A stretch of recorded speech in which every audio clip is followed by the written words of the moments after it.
নতুন দিনের শপথ, আলোর শপথ। যা হয়ে গেছে হয়ে গেছে, নতুন করে আবার শুরু করো। আচ্ছা বলেন তো, সবর কাকে বলে? অনেকে বলবে সবর মানে শুধু ধৈর্য। না, আজকে আমি শুনলাম সবর কাকে বলে।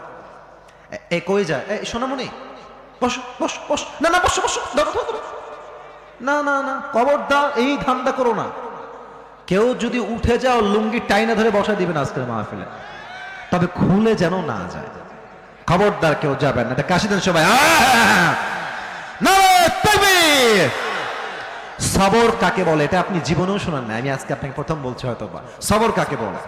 সবর হচ্ছে পরিস্থিতি আপনার আওতার বাহিরে, পরিস্থিতি আপনার ক্যাপাসিটির বাহিরে। আপনার বাপ আপনার বিপক্ষে, আপনার মা আপনার বিপক্ষে, আপনার বউ আপনার এগেনস্টে, সমাজের লোক আপনার বিপক্ষে, আপনার বন্ধু আপনার বিপক্ষে। এত কষ্ট আপনার জীবনে চলছে, সেই মুহূর্তে দুইটা কাজ আপনি মাস্ট করছেন। এক, আপনার স্বপ্নের জন্য যেই কাজ আপনি রেগুলার করেন, সমস্ত কষ্টের মাঝে সেই কাজটা আপনি করেই যাচ্ছেন, এবং হাজারো হতাশা হাজারো কষ্ট আমার মনে আছে, আমি আল্লাহর আইনের বাহিরে যাচ্ছি না, স্বপ্নের কাজও করে যাচ্ছি কষ্টের মাঝে, আল্লাহর আইনকেও মানছি। এটার নাম হচ্ছে আসল ধৈর্য। কথা বোঝেন না আপনারা সবাই? আচ্ছা মনে করেন যে আপনার গাড়ি আছে, বাড়ি আছে, টাকা আছে, বউ সুন্দরী, বাপ মা আপনার পক্ষে, আপনি কাজ করতে পারবেন, খুবই সাধারণ ব্যাপার। মন তো ভালো, কাজ তো করতেই পারবেন। বা পুরো সমাজ আপনার বিপক্ষে, আপনার বউ আপনার বিপক্ষে, বন্ধুরা আপনার বিপক্ষে। সেই মুহূর্তে যে তার স্বপ্নের জন্য কাজ করে, তার মতো বীর বাহাদুর আর কেউ হতে পারে না। দিস ইজ কল্ড সবর। এটাই হচ্ছে সবরের মেইন সংজ্ঞা। তো আল্লাহ তাআলা বললেন আলোর শপথ।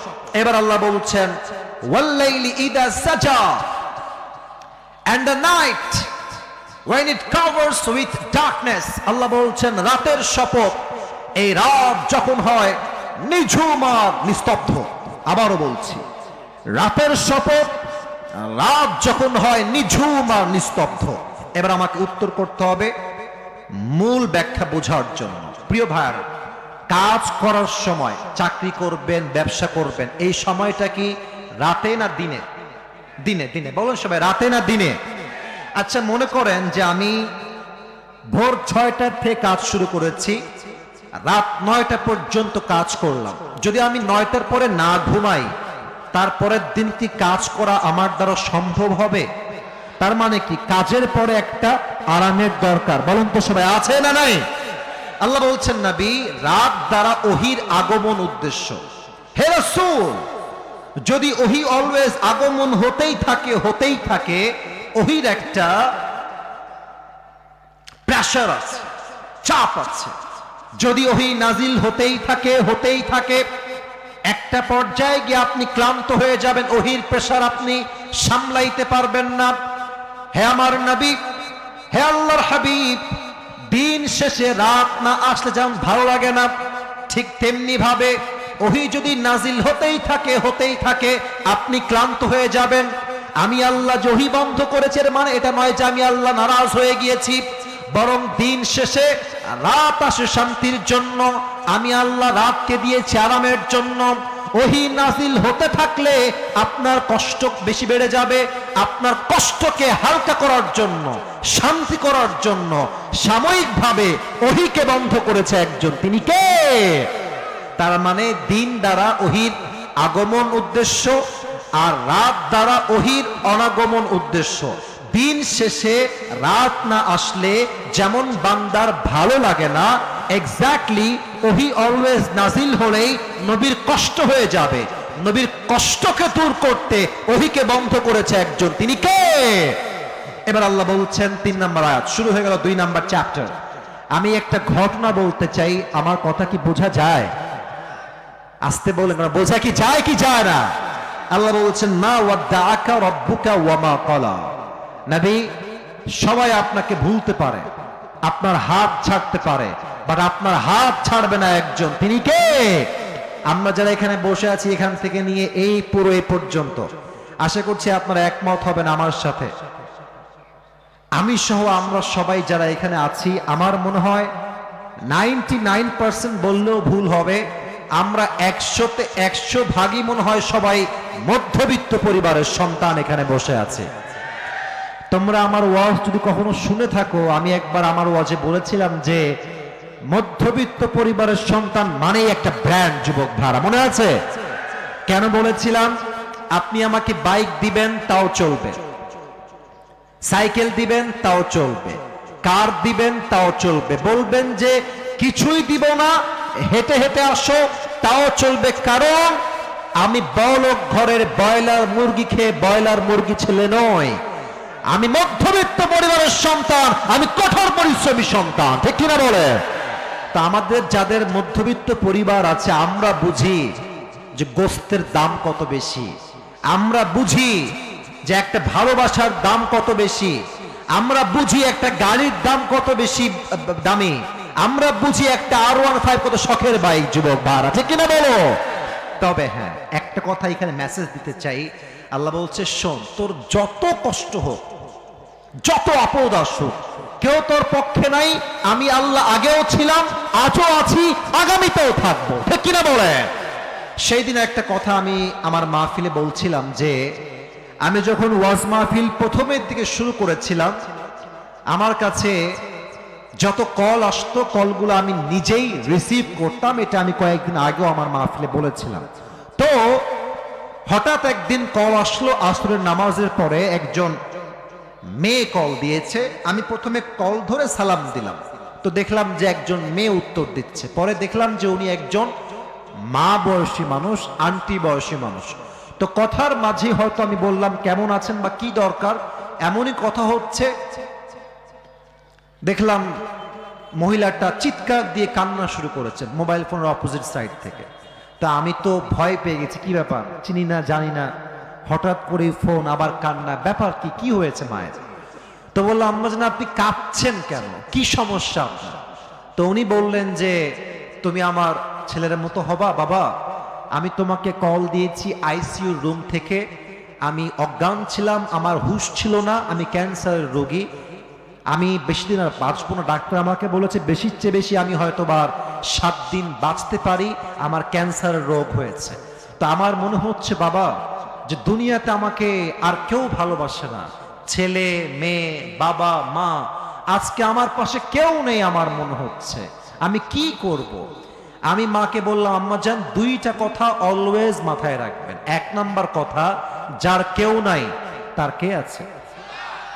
এত সুন্দর করে আপনারা বললেন, বলেন সবাই, যার কেউ নাই তার কে আছে। আর একটা কথা আম্মা জান, ডাক্তার আপনার হায়াত আর মৌতের মালিক নয়, মৌত এবং হায়াতের মালিক কে? ডাক্তার যা বলেছে ইটস মেবি, ইটস পারহ্যাপস, এটা হতেও পারে নাও হতে পারে, বাট রবের উপরে যে ভরসা রাখে সে কোনো ঠকতে পারে না। আম্মা জান সবরের পরিচয় দেন, আর আল্লাহ আপনার সঙ্গে আছে, বিশ্বাস রাখেন। তো যাই হোক, কথাবার্তা বলে ফোন কেটে দিয়েছি, লম্বা সময় আর কথাই হয় না। দীর্ঘ 3-4 মাস পরে আমার ফোনে কল আসলো, আমি কল রিসিভ করলাম, ওই সেই মায়ের কল। বললাম কে বলছেন? বলছে বাবা আমাকে চিনতে পেরেছো? বললাম না, কে বলছেন বললে খুব ভালো হয়। তো বলল যে আমি তোমার সেই মা, ওই যে বলেছিলাম আইসিইউতে ভর্তি আছে, তোমার মনে আছে? হ্যাঁ হ্যাঁ আম্মা জান বলেন কি অবস্থা?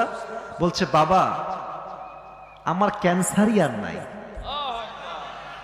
আমি তো বেঁচে আছি, আমার ক্যান্সারই নাই।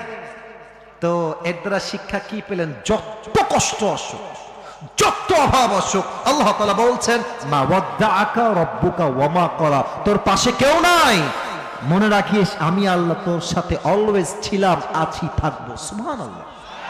ওরে ভাই জোরে কর সুবহানাল্লাহ। ওয়ালাল আখিরাতু খায়রুল লাকা মিনাল উলা। যদি আপনার মন এতেও না ভরে, আল্লাহ আবার আপনাকে সান্ত্বনা দিচ্ছেন। আচ্ছা, আজকে কি বার? সোমবার, তাই না? কালকে কি বার?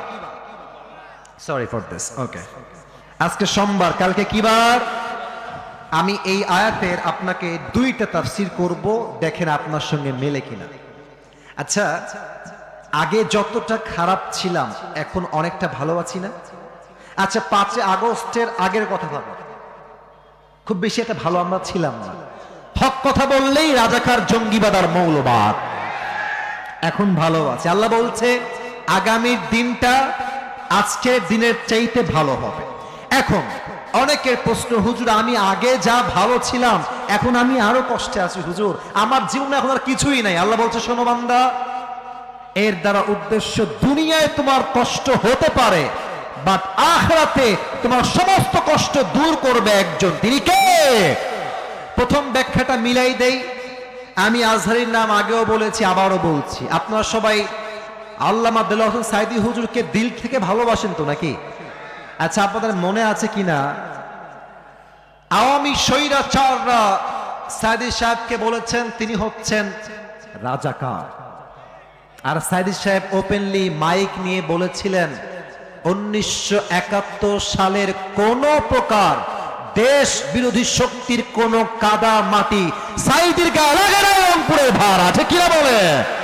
তবে উনি যখন সংসদ দাঁড়িয়ে বক্তব্য দিচ্ছিলেন, ওনার পাশের সেক্রেটারি বেঞ্চ থেকে বলা হয়েছিল সাঈদী সাহেব হচ্ছেন রাজাকার, আর সাঈদী সাহেব তার বুকের সমস্ত শক্তিকে এক করে বলেছিলেন হিন্দুস্তানের রাজাকাররা সাঈদী রাজাকার বলতে পারে।